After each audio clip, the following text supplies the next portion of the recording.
And Dennis, when Julia Gillard returns from the United States, there'll be that one sitting week in 9, and the flood levy presumably now will go through the Senate.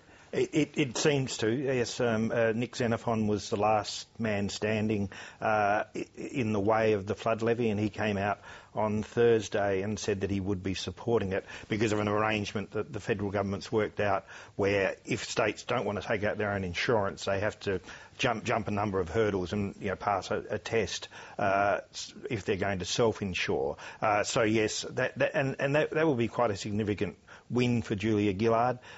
Tony Abbott predicted it wouldn't get through the Parliament, and there was a lot of work done on the independents not to back it, and I think there was a lot of work done on Nick Xenophon not to back it. What do you make of the insurance move, well, it's Brian? certainly not good policy. It is much cheaper for big governments to self-insure.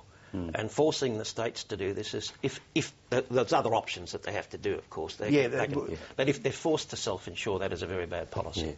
Yeah. Now, Lenore, just back on the climate change thing, and we've spoken about the big lie was the dominant story, and of course the cost of living will be for a while. Will it at any point become an argument about who has the better plan? One would hope so. And I think it'll be interesting. Tony Abbott's clearly won the politics at the beginning. I think he's got the upper hand.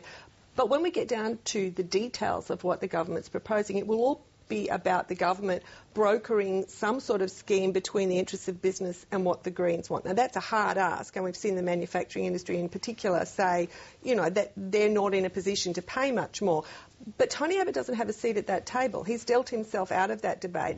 And at that point, people will start to look more carefully at his plan. And Danny Price, who Andrew Robb raised earlier, said to me last week, he sees the coalition plan as a transitional plan at best, not as a long-term solution. So I think when we get down to a debate about policy, if we get down to a debate about policy, it makes Tony Abbott's job harder. And Danny Price is one of 2 economists, I think, who support the direct action plan. Danny Price is now one of Australia's leading economists. Also, John Howard was taking a very different view. When Ross Kelly decided to do something about the way petrol damages children's brains, she could have, of course, brought in a tradable financial derivative called a permit to damage children's brains and go to the highest bidder as long as you don't have a lot of free permits. But no, she said, simple solution, we'll phase it out. We'll ban it in a phased-out way and put 2 cents a litre excise on leaded petrol.